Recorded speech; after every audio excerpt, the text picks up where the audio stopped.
Hi, this is Sean. So I thought I'd make a quick kind of impromptu video about Tag Heuer.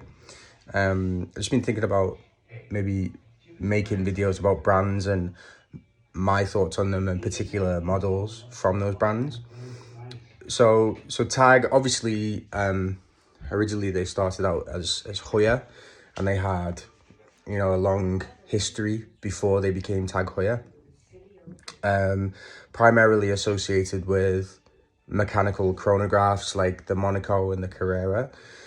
And then in in the 80s, they were bought out by a company called Tag Technique d'Avant-Garde, associated, I think, with F1. They bought Tag out. I assume it was something to do with the quartz crisis and they were struggling.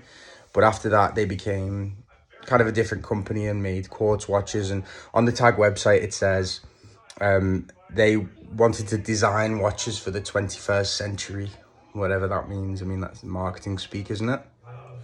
But in terms of Tag, they do have kind of quite a negative reputation in some ways. They have quite kind of aggressive marketing strategies, and yeah, some people don't like that marketing strategy with the use of celebrities, and it's quite aggressive, and it's a bit distasteful for some people.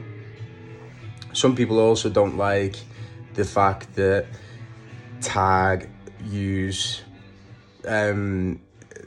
movements that aren't their own, so Solita movements, ETA movements. I did read the other day, and I'm not sure how true this is, that in one of their watches they claimed it was in an in-house movement, and it was actually a modified Seiko movement. I'm not sure how true that is, but that's a bit out of order if it is true. And also, I think people just think they're overpriced. So the idea that you're getting an ETA movement and you're paying $2,000, $3,000 for a watch, whereas an Oris or a Longines or whatever would be cheaper and of comparable quality. So, what do I think of Tag? Well, I actually like some of the watches. I understand that some of the designs, I think Tag try to make watches that are of the time and that are going to appeal to people right now, and a lot of people are going to buy them. And I think it might be a deliberate thing to a certain extent, because, if they're of the time and then tastes change, people are going to have to buy another one. So that's going to lead to more sales.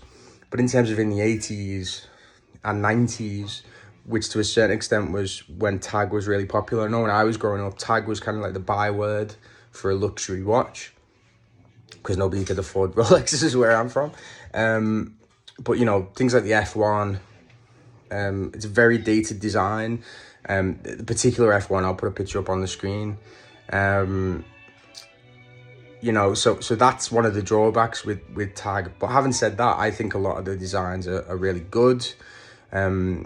I was, for a couple of years ago, I was thinking about buying an Aqua Racer, 41mm automatic diver for about £1,800, which is, for the brand recognition that you get with Tag, it's pretty much the best watch you can buy if you want brand recognition. And I think they're really well designed. They look really good. They're a good size.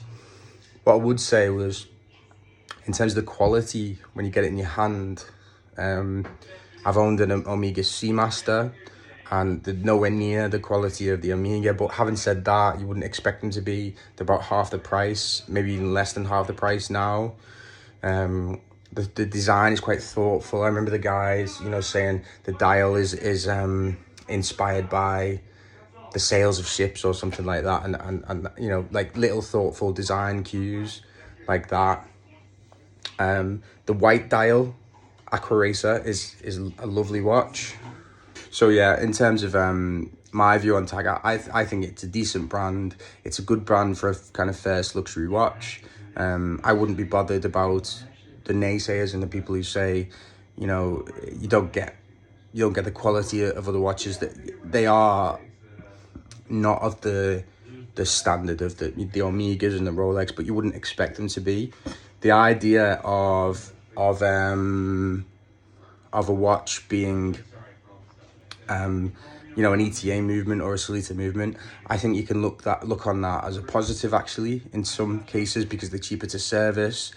They're often, you know, you can get them serviced by anyone, and you know, if you've got a Rolex, if you've got an Omega with an in-house movement in, that's going to be a good thing. In terms of the models that I personally like, as I've said, I like the Aqua Racer.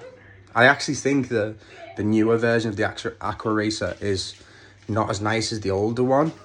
The last generation, I think you can still buy it. As I said, the white one is a really nice watch. I actually really like the Formula One with the plastic bezel. I think it's cool. I would definitely consider buying one of those. I mean, it's quartz, obviously, but you know, again, that can be a positive. The Carrera is a lovely watch. They do that in quite nice sizes as well. You know, 36, I think you can get. So, and you can get it in yellow gold and stuff like that, which is cool. And kind of the older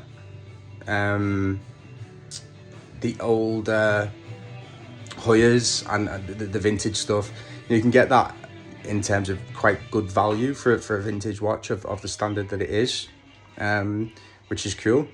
So yeah, so I quite like Tag. Tell me what you think in the comments. Thanks very much for watching. Bye bye.